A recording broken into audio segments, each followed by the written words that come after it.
الحمد لله الحمد لله وسلام على عباده الذين اصطفى ربي أعوذ بك من همزات الشياطين وأعوذ بك ربي أن يحضرون পরম করুণাময় অসীম দয়ালু আল্লাহর নামে। হে নবী, তুমি তাদের মনে করবে তারা বুঝি জেগেই রয়েছে অথচ তারা ঘুমন্ত। আমি তাদের কখনো ডাইনি, কখনো বাবা আমি পরিবর্তন করে দিতাম। তাদের কুকুরটি গুহার সামনে তার হাত দুটি প্রসারিত করে পাহারারত ছিল। তুমি যদি তাদের দিকে সত্যি উকি মেরে দেখতে, তাহলে তুমি অবশ্যই তাদের কাছ থেকে পিছনে ফিরে পালিয়ে যেতে এবং এই আজব দৃশ্য দেখে তুমি নিঃসন্দেহে ভয়ে আতঙ্কিত হয়ে যেতে। এভাবেই তাদের আমি ঘুম থেকে উঠিয়ে দিলাম যেন তারা তাদের আবাসস্থল সম্পর্কে নিজেরা পরস্পরে জিজ্ঞাসাবাদ করে। এই সময় তাদের এক ব্যক্তি বলল, বলো তো তোমরা এই গুহায় কতকাল অবস্থান করেছ? তারা বলল, একদিন কিংবা একদিনের কিছু অংশ আমরা এই গুহায় অবস্থান করেছি। অতঃপর তারা বলল, তোমাদের প্রতিপালক কি ভালো জানেন তোমরা এই গুহায় কতকাল অবস্থান করেছ। এখন এই বিতর্ক রেখে বরং তোমরা তোমাদের একজনকে তোমাদের এই মুদ্রা সহ শহরে পাঠাও, সে বাজারে গিয়ে দেখুক উত্তম খাবার কোনটি, অতঃপর সেখান থেকে কিছু খাবার তোমাদের কাছে নিয়ে আসুক। সে যেন বিচক্ষণতার সাথে কাজ করে এবং সে যেন কোনো অবস্থাতেই কাউকে তোমাদের ব্যাপারে কিছু না জানায়। তারা হচ্ছে এমন লোক, যদি তাদের কাছে তোমাদের কথা তারা প্রকাশ করে দেয় তাহলে তারা তোমাদের পাথরের আঘাতে হত্যা করে ফেলবে, কিংবা তোমাদের জোর করে তাদের আগের বিধিবিধানে আগের বিধিবিধানে ফিরিয়ে নেবে। আর তেমনটি হলে কখনোই তোমরা মুক্তি পাবে না। আর এভাবেই আমি একদিন তাদের ব্যাপারে শহরবাসীদের জানিয়ে দিলাম, যাতে করে তারা এই কথাটি জানতে পারে মৃতকে জীবন দেওয়ার ব্যাপারে আল্লাহ তাআলার ওয়াদা আসলেই সত্য এবং কিয়ামতের ব্যাপারেও কোনো রকম সন্দেহ নেই। যখন তারা নিজেদের মধ্যেই নিয়ে বিতর্ক করে যাচ্ছিল, তখন কিছু লোক বলল, তাদের সম্মানে তাদের উপর একটি স্মৃতিসৌধ নির্মাণ করে দাও। আসলে তোমাদের প্রতিপালকই তাদের সম্পর্কে সর্বাধিক খবর রাখেন। অপরদিকে এদের ব্যাপারে যাদের প্রভাব বেশি ছিল তারা বলল, স্মৃতিসৌধ বানানোর বদলে চলো আমরা তাদের উপর একটি মসজিদ নির্মাণ করে দেই। কিছু লোক বলে গুহার অধিবাসীরা ছিল 3 জন, ওদের মধ্যে চতুর্থটি ছিল ওদের পাহারাদার কুকুর। আবার কিছু লোক বলে তারা ছিল 5 জন, তাদের ষষ্ঠটি ছিল ওদের কুকুর। আসলে অজানা অদেখা বিষয় সময়ের প্রতি খামাখা অনুমান করেই যাচ্ছেন।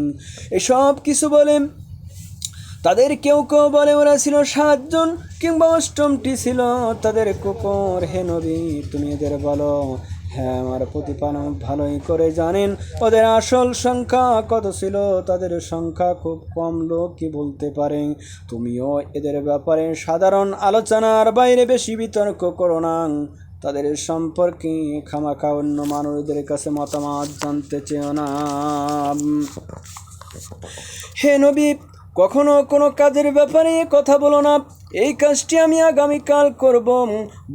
বরং তুমি বলো, আল্লাহ তাআলা যদি চান তাহলে আমি আগামীকাল এই কাজটা করতে পারবো। যদি কখনো তুমি এই কথাটা বলতে ভুলে যাও তাহলে তোমার প্রতিপালককে স্মরণ করো এবং বলো, সম্ভবত আমার প্রতিপালক এর চাইতে নিকট তার কোনো কল্যাণ নিয়ে আমাকে পথ দেখাবেন। সৌর গণনায় তারা তাদের এই গুহায় কাটিয়েছে মোট 300 বছর, আর চন্দ্র বছরের গণনায় তারা এর সাথে আরো 9 বছর যোগ করেছে, অর্থাৎ তারা এই গুহায় 309 বছর কাটিয়েছে। হে নবী, তুমি বলো, একমাত্র আল্লাহ তাআলাই সঠিক করে বলতে পারেন ওরা গুহায় কত বছর কাটিয়েছে। আসমান সমূহ জমিনের যাবতীয় অদৃশ্য বিষয়ের জ্ঞান তো একমাত্র তার জন্যই নির্দিষ্ট।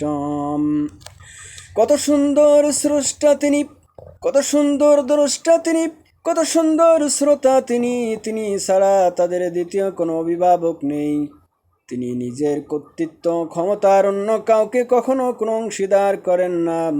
হে নবী, তোমার উপর তোমার মালিকের যে কিতাব আমি অবতীর্ণ করা হয়েছে, তোমার উপর তোমার মালিকের পক্ষ থেকে যে কিতাব অবতীর্ণ করা হয়েছে তা তুমি পাঠ করো।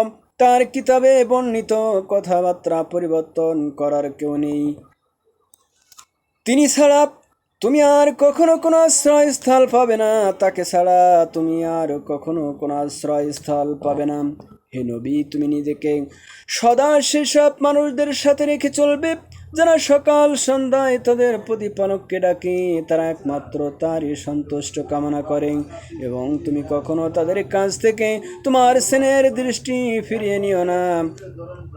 এমন যেন না হয় যে তুমি শুধু এই পার্থিব জগতের সৌন্দর্যই কামনা করো। কখনোই এমন কোনো ব্যক্তির কথা মতো চলো না যার অন্তঃকরণে আমি আমার স্মরণ থেকে অমনোযোগী করে দিয়েছি, যে ব্যক্তি নিজের প্রবৃত্তির গোলামি করে এবং যার কার্যকলাপ হচ্ছে আল্লাহ তাআলার সীমা লঙ্ঘনকারী। হে নবী, তুমি বলো, এই সত্য বিধিবিধান তোমাদের প্রতিপালকের পক্ষ থেকেই এসেছেন। সুতরাং যার ইচ্ছা সেই এই বিধিবিধানে ঈমান আনুক, বিশ্বাস স্থাপন করুক, আর যার ইচ্ছা সে এই বিধিবিধানকে অস্বীকার করুক। আমি এই বিধিবিধান অস্বীকারী জালিমদের জন্য এমন এক আগুন প্রস্তুত করে রেখেছি যার পরিধি তাদের পুরোপুরি পরিবেষ্টন করে রাখবে। যখন তারা পানির জন্য ফরিয়াদ করতে থাকবে, তখন এমন এক গলিত ধাতুর মতো পানীয় তাদের দেওয়া হবে যা তাদের সমগ্র মুখমণ্ডল জ্বালিয়ে পুড়িয়ে দেবে। কি ভীষণ হবে সেই পানীয়, আর কি নিকৃষ্ট হবে তাদের আশ্রয়স্থানটি। আর যারাই আল্লাহ তাআলার উপর বিশ্বাস স্থাপন করেছে এবং ভালো কাজ করেছে তাদের কোনো আশঙ্কা নেই, কেননা আমি কখনো তাদের বিনিময় বিনষ্ট করি না। যারা ভালো কাজ করে এদের জন্য রয়েছে এক স্থায়ী জান্নাত, যার পাদদেশ দিয়ে ঝর্ণা ধারা প্রবাহিত হবে। তাদের সেখানে সোনার কাকুন দ্বারা অলঙ্কৃত করা হবে। তারা পরিধান করবে সূক্ষ্ম ও পুরো রেশমের পোশাক। উপরন্তু তারা সমাসীন হবে এক সুসজ্জিত আসনে। কত সুন্দর তাদের এই বিনিময়, কত চমৎকার তাদের আশ্রয়ের স্থানটি। সুবহান রাব্বিকা রাব্বিল ইজ্জাতি আম্মা ইয়াসিফুন ওয়া সালামুন আলাল মুরসালিন